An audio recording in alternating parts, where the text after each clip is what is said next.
hein, parce que ça va être chaud. Hein. C'est ce que je vais faire. Enregistrer en parallèle. Ouais. Et après vous recollez. Ouais. On va remonter, c'est plus simple.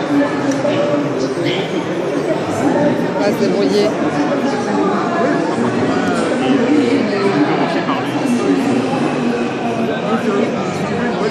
Civil ou non, par rapport à des passages que vous avez. Ah d'accord.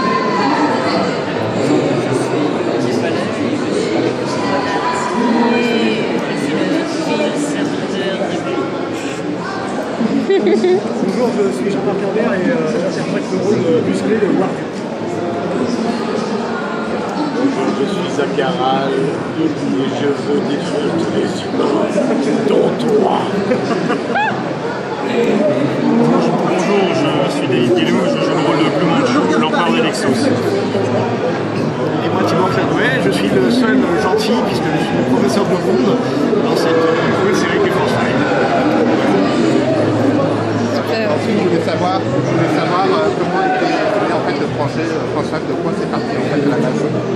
Alors, de ce que je me souviens, le projet Force-Fight est né lors d'une réunion qui impliquait, j'espère qu'on me pardonne si j'oublie des gens, je pense qu'il me semble qu'il y avait Sébastien Boucher, futur Red Fromage, Grégoire Hello, donc c'est leur mousquetaire.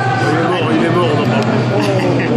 Alex Pilote, maintenant Ethan Life aussi, qui est réalisateur de France-Live. Il est arrivé juste après, mais il y avait donc Tibor qui était là aussi, et ainsi que Daniel Andreev qui par la suite incarnerait donc le rôle de Blue Accordéon. Ils en ont discuté, et l'idée est née comme ça. Et après, des mois plus tard, il y a eu des réunions pour commencer à déterminer la logistique de la chose.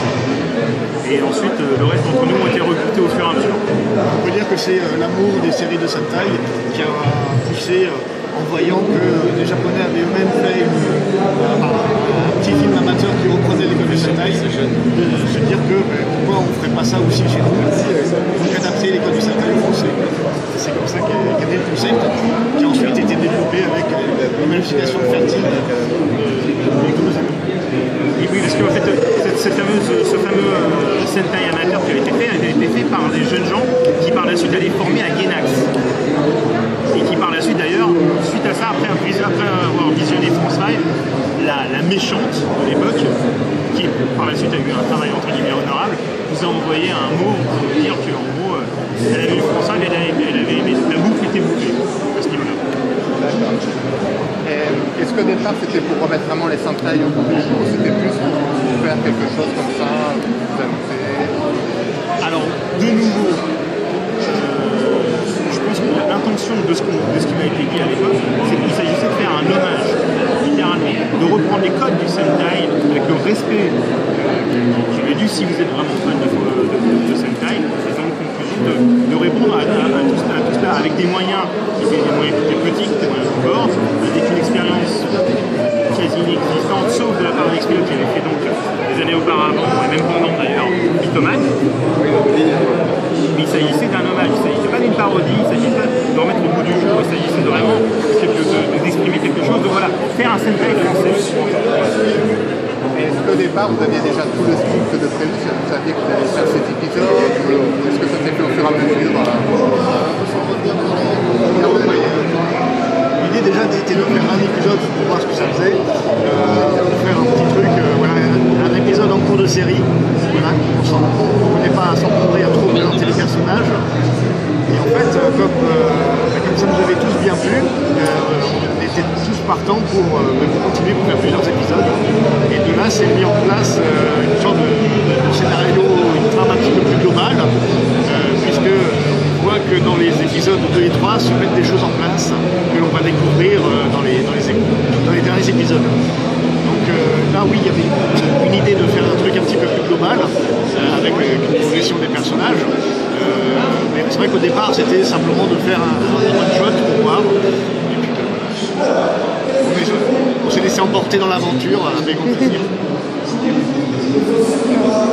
Et en fait, comment c'était votre rencontre avec Nolan pour arriver à faire comment c'était votre rencontre avec l'équipe de Nolan?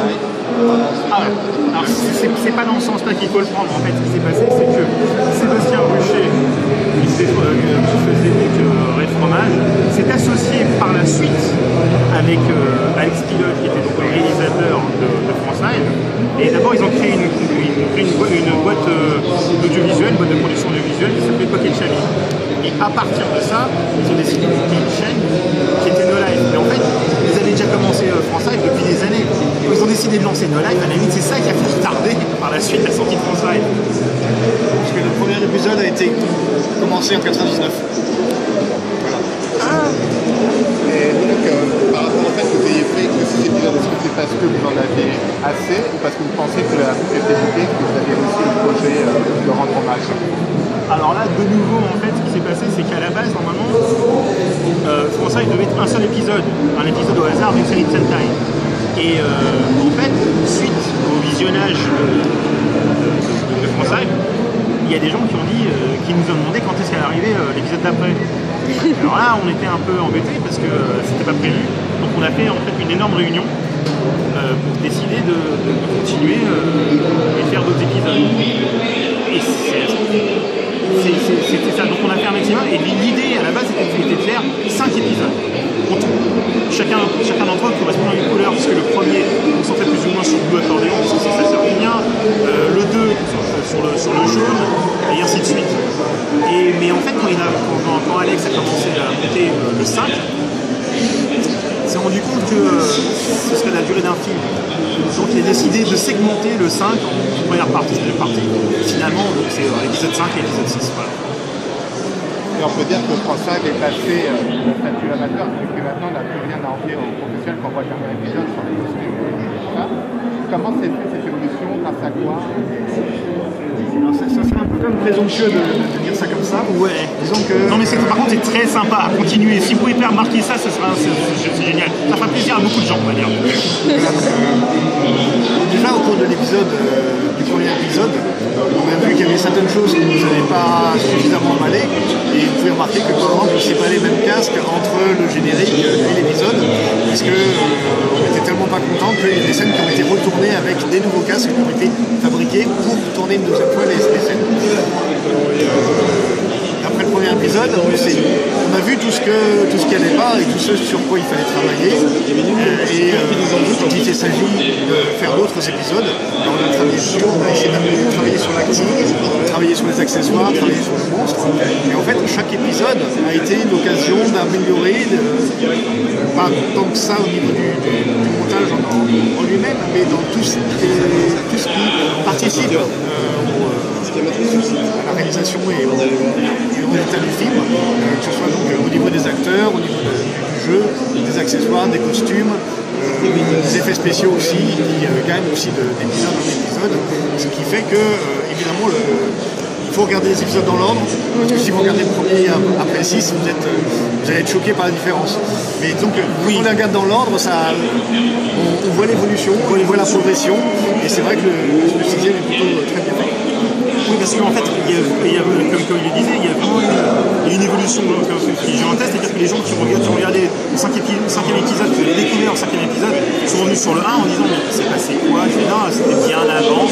Effectivement, non seulement tout ça s'améliore, mais en plus même en termes de réalisation, beaucoup de choses se sont améliorées. C'est-à-dire que même le réalisateur en fait a commencé à prendre d'autres marques, plus de sûreté, à prendre des différentes erreurs, et ce qui fait qu'il y a beaucoup de choses qui ont pu s'améliorer. En plus, d'un point de vue strictement technique, le premier épisode, il y a des scènes et des plans qui sont partis à la poubelle.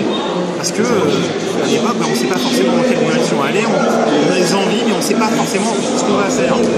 Nous, entre guillemets, les acteurs, un grand mot, on avait un rôle plutôt cool, mais les gens qui étaient chargés techniques, ou encore les gens qui sont trouvés en post-production, eux, ils ont vraiment chié.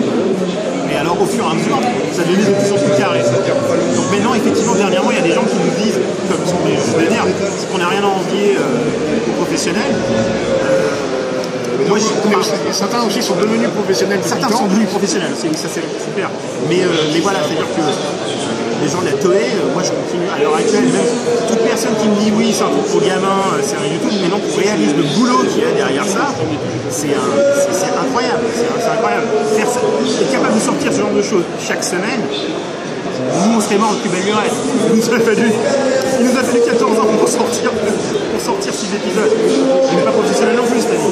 Mais en tout cas, si quelqu'un effectivement reconnaît une qualité professionnelle à la démarche amateur qu'on a faite, c'est le meilleur des compliments. Et je voulais savoir aussi comment s'est fait votre collaboration, parce que finalement on peut dire que le Japon a reconnu votre hommage et l'a reconnu comme la centrale, parce qu'après vous avez réussi à avoir un générique en japonais. Et comment s'est fait cette collaboration? Déjà, on a eu pas mal des conventions. On a rencontré des acteurs de XOR, de Speedman et de Spectroman et Astrolan, parce qu'il est mort depuis. Et on a rencontré par le biais de différentes personnes, dont Pocket Chami et Nolan, enfin, par la suite, ils avaient des contacts. On a rencontré des gens qui étaient Kushida, qui faisaient des génériques de différents tokusatsu. Et il s'est proposé, on n'est pas allé le chercher, il s'est proposé pour le faire. On n'a pas eu besoin réellement de lui proposer quoi que ce soit. Il y a plein de gens qui se sont dit mais c'est sympa ce que vous faites, je vais vous donner des coups de main. Et c'est ça qui a fait progresser énormément la chose. Il y a un type sur le 74 qui nous a dit mais on va vous faire des explosions à l'essence. Le type l'a fait comme ça, il s'est proposé, il l'a fait. Un artificier en l'occurrence. Donc on a bénéficié aussi effectivement de la gentillesse et du bon vouloir de gens qui étaient professionnels déjà. Pour en venir au Japon, donc comme plusieurs personnes ont des contacts au Japon, le premier épisode a été montré au Japon, les suivants aussi, et du coup il y a aussi certains en ont parlé, donc il y a un bouche à l'oreille aussi au niveau du Japon, qui a fait qu'on a pu avoir des retours de leur part qui étaient très encourageants, puisqu'ils ont vu que a des aspects français, on avait compris les codes du Sentai et qu'on avait réussi à les reproduire de notre façon. Et il y a des gens qui avaient des copies de cassettes, donc il n'y avait même pas de sous-titres ni quoi que ce soit, et ça circulait sur l'article au Japon. Ça c'était quand même pas. Ce qui nous a fait très plaisir de savoir ça et d'avoir cette reconnaissance aussi de la part du pays du Sentai. Et donc France 5, est-ce que France 5 c'est fini ou est-ce qu'il y aura, comme on dit, un développement cross-média, un film, quelque chose? Alors, le problème, voilà, le suivant, c'est que France 5 c'est particulier, parce que France 5, tout le monde, c'est du volontariat pur. Il n'y a pas de loi 1901, oui, il n'y a pas d'association, il n'y a pas d'existence, même. Il n'y a pas d'existence juridique. France 5, on a encouragé les gens à le télécharger. Il y a un DVD qui est sorti, mais c'est essentiellement, entre guillemets, transmettre la bonne parole, en gros. Il y a des gens qui nous ont proposé des choses. Il y a des gens qui nous ont proposé des t-shirts, il y a des gens qui nous ont proposé à l'époque des box DVD par la NHK, il y a des années de ça. Un arrangement des projets, rien de concret. Et à chaque fois, le truc, c'est que personne n'a gagné de l'argent avec ça. Il y a des projets qui ne sont jamais faits à cause de ça. Parce que justement, c'est dans ce flou artistique, entre guillemets, que ça situe. Alors, est-ce qu'un jour, au bout d'un moment, on va dire les papiers qu'on est, vont revêtir à nouveau des costumes pour faire des nouveaux épisodes? Pourquoi pas, mais je le sens pas arriver tout de suite parce que tout le monde est occupé. Il y en a un qui vivait au Japon, et le groupe est éclaté un peu partout. On se revoit toujours avec bonheur à la preuve, mais c'est plus dur de mettre on va dire les 60 personnes qui ont bossé sur France 5, les réunir dans la même pièce. C'est pas évident. Mais si des choses se font et que c'est possible, d'un point de vue logistique, oui, on fera avec les plaisirs. Que ce 5e et 6e épisode faisait un terme à l'histoire en la bouclant d'une façon assez satisfaisante pour certains, un peu moins pour d'autres. Mais donc ça permettait de mettre un point final à l'histoire, dans le sens où depuis qu'on a tourné ça il y a déjà 4 ans, comme ça, voilà, on était tous un peu passés à autre chose, mais il nous restait simplement de terminer ces épisodes pour avoir la série complète. Et depuis on est passé à autre chose, voilà, Alex Pilote et Sébastien Rucher ont une chaîne de télé à faire tourner. Les autres personnes qui étaient étudiantes il y a 10 ans sont maintenant occupées avec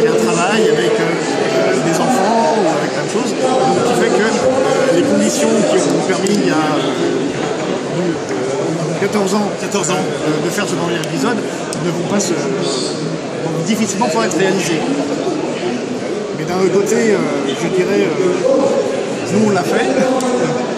La porte est ouverte pour d'autres personnes à faire leur projet. D'un côté, c'est un peu place aux jeunes, mais voilà, on a montré ce qu'on pouvait faire. Il y a aussi plein de viviers en série, en série amateur, avec plein de gens qui ont à leur tour la possibilité de montrer leur talent. Voilà. Oui, peut-être qu'un jour il y aura Chine, France Live. Sait-on jamais. Dernière question, est-ce que vous avez un petit message pour tous ceux qui aiment France Live, qui soutiennent depuis le début? Trop d'abord. Alors avec Animeland, on a édité le hors-série VA, un fascicule qui présente tout plein d'informations intéressantes sur les 6 épisodes, accompagné de son DVD qui contient donc les 6 épisodes en qualité DVD Et les making-of. et un deuxième DVD avec plein de bonus des making-of. Voilà, mais on le vend en plus sur le salon, il est encore en kiosque actuellement, et c'est ce qui permet d'avoir l'ultime élément de France 5 avec 2 pages pour faire dédicacer par les gentils et par les méchants pour avoir un très bon souvenir de cette série. Qu'ajouter à ça, pour ma part, j'aurais tendance à dire que, effectivement, écoutez, on l'a fait, on était nombreux, il y a des gens qui étaient talentueux, il y a des gens qui ont donné le dynamisme de cette saga, de cette série, qui ont poussé derrière, qui avaient une vision. D'autres personnes ont fait d'autres séries, parce que les séries amateurs, à l'époque, il y en avait. Enfin, à l'époque où il y avait le cartooniste à Toulon, il y avait les Atomic Ninja Master, il y avait les Furymen, il y avait les Mythoman, les Damned, j'en passe, c'est des meilleurs. Par la suite, tout ce beau-là, j'ai passé à d'autres choses, des Damned, enfin les gens qui étaient Damned, le réalisateur a fait par la suite la Flanders Company, par la suite des choses comme nous, ont connu, on va dire, un succès, et ainsi de suite. C'est-à-dire que Ils en sont quand même à prévoir des films. ils sont en train de préparer des films au cinéma. Enfin, c'était entre guillemets, voilà, c'était considéré, c'est du film amateur qui par la suite est devenu quelque chose de professionnel. Si quelqu'un un jour pouvez continuer, là pour l'instant c'est une question de relève, c'est-à-dire que on ne veut pas, personne, en tout cas en français, je pense qu'on va avoir cette attitude de écoutez nous mettez le sommet point barre. Non, on voudrait au contraire que d'autres personnes continuent, si du français, si du français, si du Sentai français pouvait continuer. Mais bonheur, c'est du super-héros français. Moi je suis fan de super-héros. Alors, si du super-héros français peut se faire avec les codes du super-héros, on se part pour les codes, écoutez, allons-y. Moi j'encourage fortement. Moi je suis là, justement, j'attends la relève avec curiosité et avec joie. Voilà.